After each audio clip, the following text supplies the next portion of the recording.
po tayo, malapit na tayo sa gate ng Supreme Court para madinig po tayo.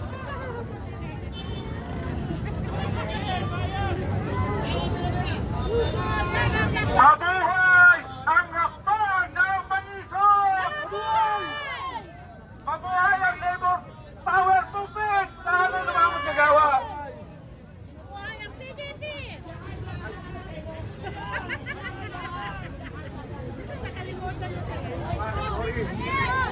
Sige po, dito sa harapan. Sa harapan tayo ng gate.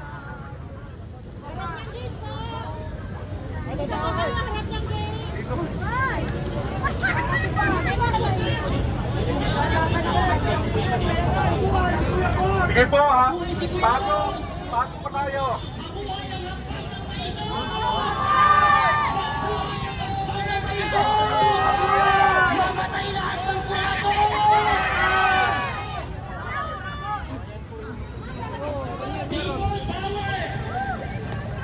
Labor Power! Nandito sa mga kaibigan natin mula sa Aglo!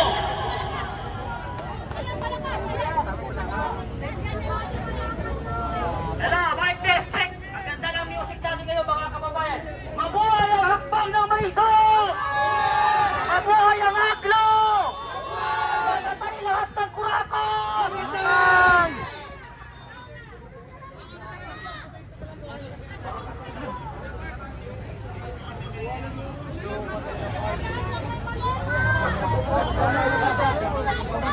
Apa main ngabot? Bakit pa man ngabot ako?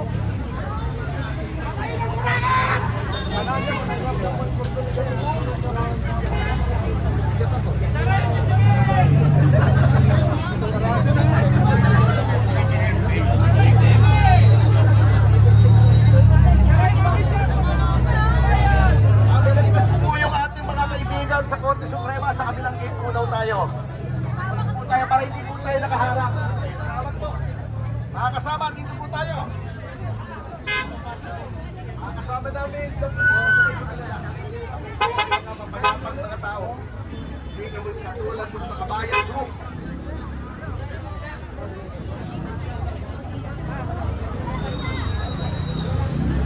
Tulong muna kami ha.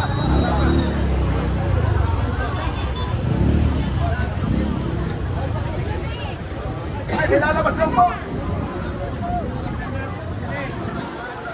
Nilalabas lang. Huwag po natin harangin mga kasama. Ay, uy.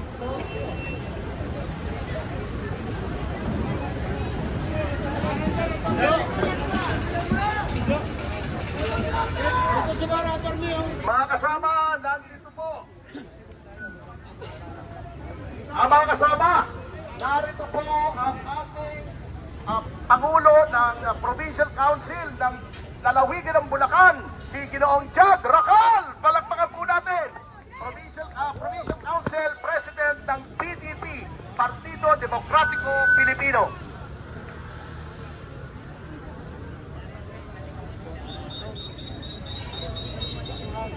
Ay, ano po, nakakatuwa po tayo dito kasi nagsama-sama po tayo dito.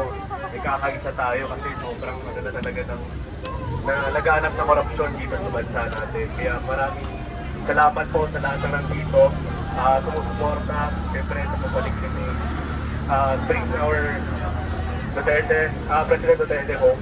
Tapos sana po, tuloy-tuloy po tayo dito ipaglaban natin ang karapat-dapat po para matigil ang korupsyon dito sa bansa natin. Ayun lang po, maraming salamat po. Thank you, President Racal. Kaya po tayo, mga maisog, mga CCW, mga PDP. Jag Racal! Jag Racal! Jag Racal! Jag Racal! Jag Racal! Jag Racal! Galing Bulacan. Meron po ritong mahigit kumulang 1,000 mga kaanib ng Partido Demokratiko Pilipino mula sa lalawigan ng Bulacan. Nagtyaga po sila. Papasok na po sila rito. 1,000 more or less members of Partido Demokratiko Pilipino from the province of Bulacan. Eko pa ha. Hindi natin from the province of Bulacan. Dala-dala po siya ni Mr. Jag Racal.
Aglo, tawagin ko si Ate Juicy. Okay. Tabi po tayo para hindi po nakaharap sa mga sasakyan. Tabi-tabi lang po tayo. Atin po maluwag na sira.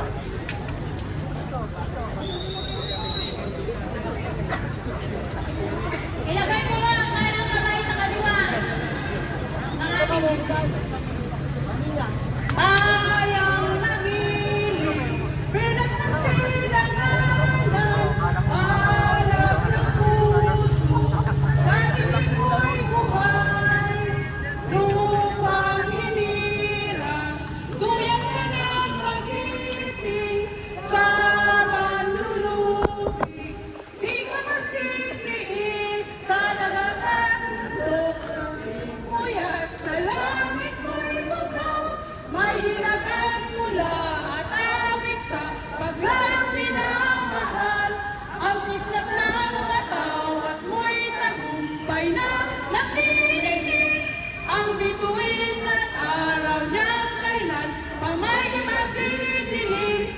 Lupa ng araw na lalahit pagsinta, buhay ay langit sa piling mo. Aming ligaya ng pagkay kalapit, ang mamatay ng kahit. Tayo! Mabuhay ang Maynila!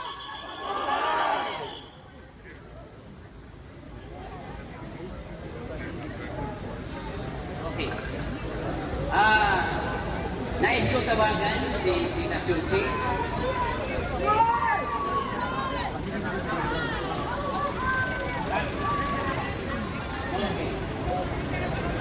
Okay. Ngayong hapon, mga minamahal, nandito tayo para mag-celebrate sa isang taon ng aking mahal na Tatay Dong.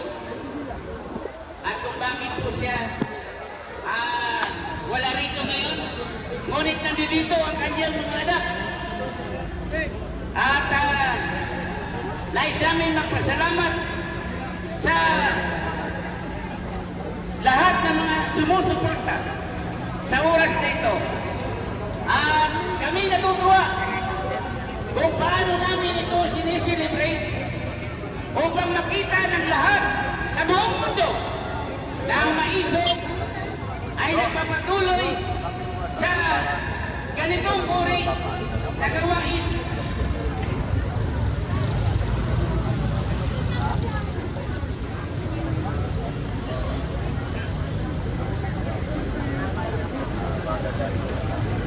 Dahil sa petition ng habeas corpus, nais namin na ipanawagan ngayon dito sa harapan.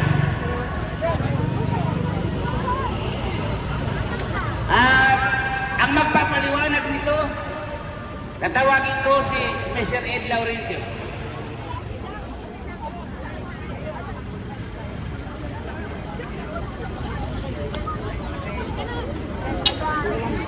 Hello, hello!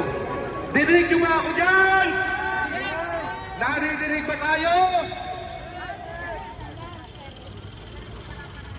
Mabuhay ang hakbang ng Marisol!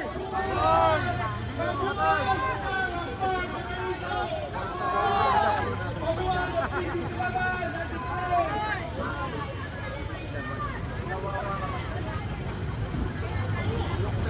Magandang hapon po sa inyong lahat. Nandito ngayon. Ang natutuklasan po ninyo sa pagkilot ay hindi lang dito sa NCR, kundi Luzon, Visayas at Mindanao at yung ating mga kamaisog sa internasyon.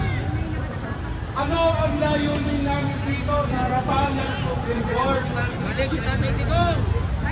Ang aming diin ng pagkilos kayo dito ay una, aksyonan na ng Supreme Court yung aming desisyon na hinahayaan ang habeas corpus. Ano pa ho ang ginagawa natin? Ang ating dating presidente, 80 na o 81, hanggang ngayon, nagdudusa sa ibang bansa. Bakit hindi dito litisin ang ating dating presidente? Kung meron tayong korte dito sa Pilipinas, at kung may kaso, yung dating presidente ng Pilipinas, kinakailangan dito usigin, kung may pagkakamali, dito ikulong, hindi doon sa ibang bansa. Anong alam ng ibang bansa dyan? Lintik na yan.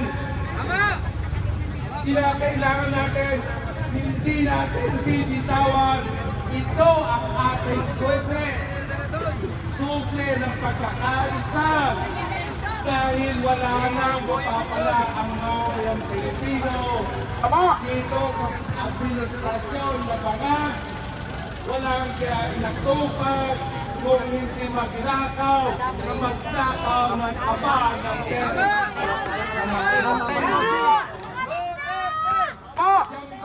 Sabi natin, nakakatatlong taon na yung administrasyon may napalaw tayo.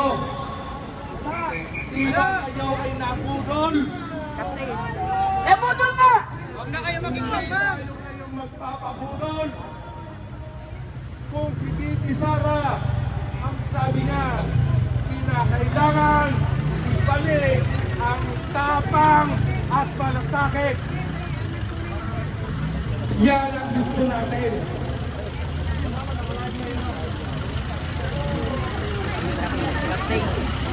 Hello? Ang kinakailangan natin ay yung slogan, tapang at malasakit ang gusto natin. Hindi yung puro pagnanakaw. Kaya kita ninyo sa mga barangay natin. Buy one, take three, ang lantaran ng Cebu sa mga barangay. Yan ba ang gusto natin? Dahil sa sakripisyo ni Tatay Digong, ang laban sa gera ng droga. Tapos ang daming nakulong, ang daming nakinabang, ang daming nakinabang dahil sa war on drugs ni Tatay Digong. Pero ngayon, sinakripisyo niya ang kanyang buhay alang-alang sa bansang Pilipinas. Kaya hindi mo tayo makakabayad kahit sa malayo si Tatay Digong. Nandito ang sabayan ng Pilipino, nagmamatis, nag-o-observa, at hindi natin tatantanan, kinakailangan ang malakihan gantong pagtitipon. Kaya po, nananawagan kami sa Korte Suprema, lahat ng mga